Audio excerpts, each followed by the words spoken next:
তিন ব্যক্তির জন্য জান্নাত হারাম। মুদমিনু খামরিন, এক হলো মদখোর, যে নেশা করে, মদখোর, গাঞ্জাখোর, ফুট্টাখোর, বাবাখোর, ডাইলখোর, তার জন্য জান্নাত হারাম।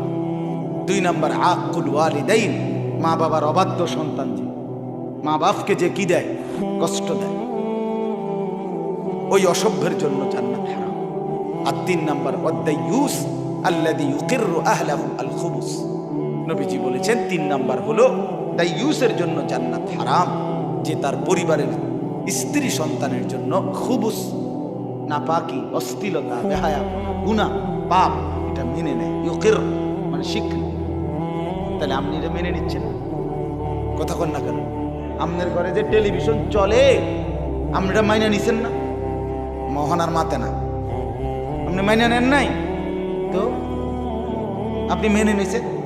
নাইলে আপনি বলেন আপনি কি কি উদ্যোগ নিছেন, বলেন, একজন দাঁড়ায় বলেন আপনি কি কি উদ্যোগ নিছেন এটা বন্ধ করার জন্য। আপনি এটা একদিন মাথার তুললে আছাড় দেন, ভেঙ্গে ফেলেন, আপনি এটা গুঁড়া গুঁড়া করে ফেলেন যে আমার আখিরাত দরকার, আমার পরকাল দরকার। আপনি তো পরাজিত মিয়া, আপনি তো ব্যর্থ মিয়া।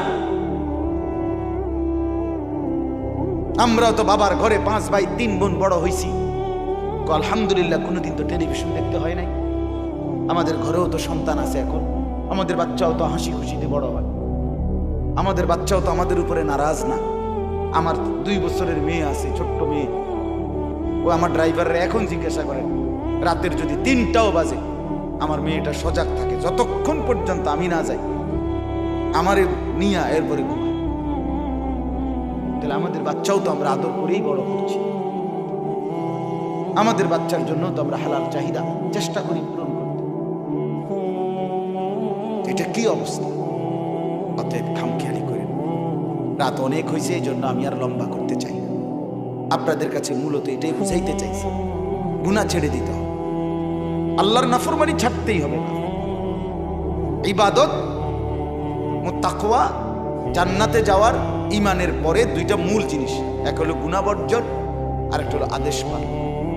কোন ব্যক্তি ইমানদার হওয়ার পর, মুসলমান হওয়ার পর জান্নাতে যেতে হলে 2টি করণ।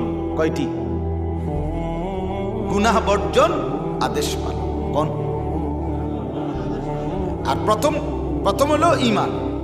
ইমান তো লাগবেই, ঠিক কিনা বলে? মুসলমান তো হতেই হবে।